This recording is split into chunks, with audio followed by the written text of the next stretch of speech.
اعوذ باللہ من الشیطان الرجیم بسم اللہ الرحمن الرحیم۔ سامعین محترم السلام علیکم ورحمۃ اللہ وبرکاتہ۔ آج میں آپ کو اس ویڈیو میں بتاؤں گا کہ جادو کا جو توڑ ہے بیری کے پتوں سے ہم کیسے کر سکتے ہیں۔ انتہائی ایزی عمل ہے، بہت ہی آسان عمل ہے، اور انشاءاللہ اللہ پاک اس کے ذریعے انشاءاللہ 100% نہیں، میں 1000% کہتا ہوں کہ اس عمل کے کرنے سے اللہ پاک آپ کو سحر، یعنی کہ اگر آپ کے اوپر سایہ جنات کا یا آپ کے گھر میں کوئی بلیک میجک والے جادو کے اثرات ہیں، انشاءاللہ اس عمل کے کرنے سے وہ بالکل ختم ہو جائیں گے۔ سامعین، میں کہا کرتا ہوں کہ فرائض کے چھوڑنے سے جو عذاب آتے ہیں نا، وہ وظائف کے کرنے سے ختم نہیں ہوتے۔ آپ کے اپنے گھر میں سورہ بقرہ کا اہتمام کریں، گھر میں جادو نہیں ہوگا۔ رات کو سوتے وقت آپ نے کیا کرنا ہے؟ رات کو سوتے وقت ایک بار 3 بار قل هو اللہ، 3 بار قل اعوذ برب الفلق، 3 بار قل اعوذ برب الناس، یہ سنت عمل ہے۔ رات کو سوتے وقت اس کو ہاتھوں پہ پھونک مار کے سو جائیں، پھر ہاتھوں پہ پھونک مار کے پورے جسم میں پھیرے سو جائیں، انشاءاللہ آپ کے جسم کی ہڈیوں کے اندر سے بھی اللہ پاک سحر کے اثرات نکال دے گا۔ چلتے ہیں اپنی ویڈیو کی طرف۔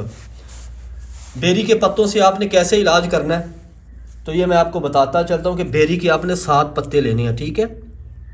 7 بیری کے پتے لینے ہیں، ٹھیک ہے؟ 7 بیری کے پتے،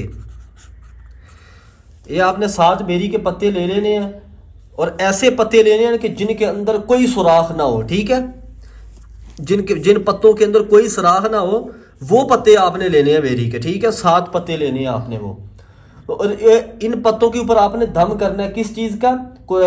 آپ نے وہ سورہ بقرہ کی آیت نمبر ہے نا، جو 102 آیت نمبر، اس کا وَاتَّبَعُوا مَا تَتْلُو الشَّيَاطِينُ، یہ جو آیت ہے سورہ بقرہ کی آیت نمبر 102، اس ہر پتے پہ ہم نے 3 بار پڑھنی ہے، ٹھیک ہے؟ سورہ بقرہ کی آیت نمبر میں لکھ دیتا ہوں، آپ دیکھ لیجئے گا، ٹھیک ہے؟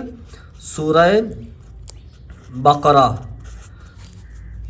کی آیت نمبر 102، ٹھیک ہے؟ یہ ہر پتے پہ آپ نے 3 بار پڑھنی ہے، 3 بار پڑھنی ہے، ٹھیک ہے؟ یہاں تک آپ کو سمجھ آ گئی ہے؟ یعنی کہ 7 بیری کے پتے لینے ہیں، سورہ بقرہ کی آیت نمبر 102، آیت نمبر 102، ہر پتے پہ 3 بار پڑھنی ہے، پڑھ کے پھونک مارنی ہے، ٹھیک ہے؟ ہر پتے پہ 3 بار پڑھ کے پھونک مارنی ہے، اور پھر ہم نے اس طرح کرنا ہے کہ 7 پتوں پہ، اگر ایک پتے پہ 3 بار پڑھیں گے تو 7 پتوں پہ کتنی بار ہوگی؟ 21 بار۔ اب ہم نے ان پتوں کو ایسا کرنا ہے کہ اپنے ہاتھوں سے توڑ کر پانی میں ڈال دینا، ٹھیک ہے؟ توڑ کر نا پتوں کو اپنے ہاتھوں سے توڑ کر پانی میں ڈال دینا ہے۔ پانی میں ڈال دینے کے بعد جو بھی مریض ہے، آپ ہیں، آپ کے گھر میں کوئی بچہ ہے، بڑا بوڑھا ہے، جوان ہے، کوئی بھی ہے، مرد ہے، عورت ہے، اس کو 7 دن تک یہ پانی پلانا ہے، ٹھیک ہے؟